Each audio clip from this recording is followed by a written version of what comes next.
Today I'm going to show you guys how to add a watermark onto your image in Photoshop.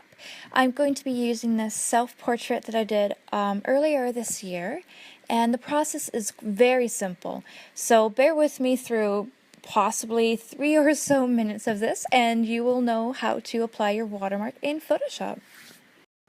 You're going to want to put your cursor over File, then go to Place Embedded. Then look for your PNG file that you've already created for your logo. And now it's already on your image.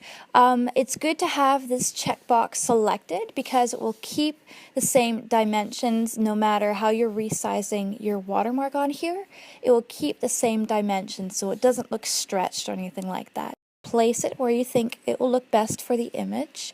And then once you have a good placement, you can press enter. You can play around with the opacity as well, but to make it look even more professional, we're going to play around with the blending modes.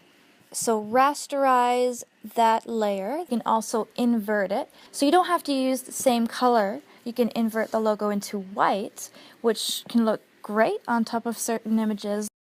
And select a few different blending modes, move the watermark around, and see how it looks. You'll end up seeing that it can look more interesting in some areas, but in others it's kind of hard to see and hard to read. So just be aware of that when you're figuring out the placement of your watermark.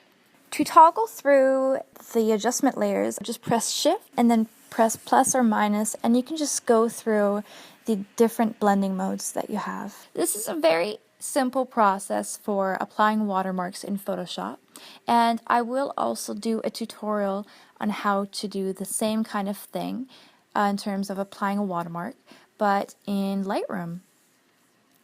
You guys have a fantastic evening. It's nighttime here, so I'm saying evening, and I will see you in my next video. Goodbye. If you would like to support me in my photography endeavors, you can add me on Patreon. You'll have access to some exclusive stuff, and anyone that gives me $5 or more per month will be mentioned in my YouTube videos. Thank you so much, guys. Subscribe if you'd like to, and I think you click on the bell or something like that to get notifications down there for future videos that I have. Thank you so much, guys. Bye-bye. You're so